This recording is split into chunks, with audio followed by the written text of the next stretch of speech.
on va parler de ceux qui normalement ont les moyens de faire changer les choses. Avez-vous connaissance de projets portés par les élus de votre commune ou communauté de communes et qui sont susceptibles de vous intéresser? Non. Désolé. D'accord. Est-ce que vous n'avez pas connaissance des projets ou est-ce que ça ne vous intéresse pas? Ah si, ça m'intéresserait, mais j'ai pas l'impression que ça les passionne. Je me trompe peut-être. Alors non, je n'ai pas connaissance vraiment de projet. Là, ça ira vite. Vraiment. Non, je suis un petit peu détachée là, depuis quelque temps. J'ai compris que les deux priorités de la ville de la Reine, c'était vidéosurveillance et création d'une ZAC. Moi, ça me dépasse. J'ai l'impression d'arriver dans une ville assez petite où les choses sont quand même... je me suis pas senti en insécurité du tout. Et le tissu économique, il est ce qu'il est. Je vois pas comment, en créant à nouveau une ZAC, on pourra stimuler l'économie locale. Donc ça me dépasse un peu. Puis c'est vrai que c'est de l'argent public pour moi qui est un peu gaspillé.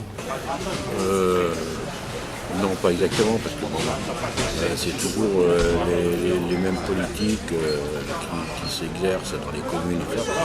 Les projets, c'est surtout des projets qui sont loin de protéger la planète. Donc, voilà, en gros, c'est ça. Et la majorité des gens veulent tout avoir dans la même commune, alors qu'il serait plus simple d'avoir une chose qui soit pour toutes les communes au lieu d'avoir... Ça ferait moins d'argent dépensé et ça serait plus logique, quoi. Précisément non, mais c'est vrai que je me suis un petit peu intéressé à la vie, on va dire, politique régionale locale plutôt. Voilà, s'il y avait un point où j'aimerais que ça évolue, c'est justement dans le communautarisme.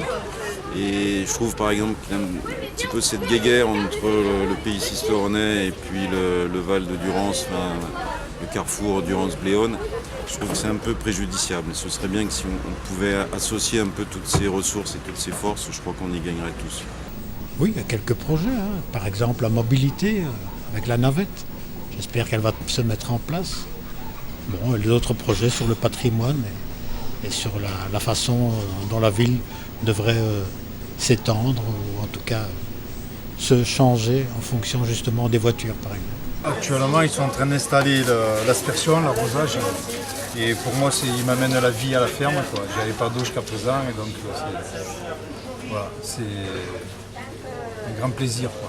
On s'en inquiète pas vraiment, mais je pense qu'il y a un projet auquel Gérard Penoux tient particulièrement, c'est arriver à fonctionner avec tout ce qui ne nous intéresse pas, entre guillemets, avec Internet, pour être beaucoup plus près de ce qui se passe ailleurs, dans les villes, de pouvoir éventuellement avoir des premiers soins, et tout ça, je pense que ça serait quand même un plus. Même si je pense que le point visio déjà aussi le point visio en fait de partie du début de cette démarche, et je pense que ça c'est quand même un plus.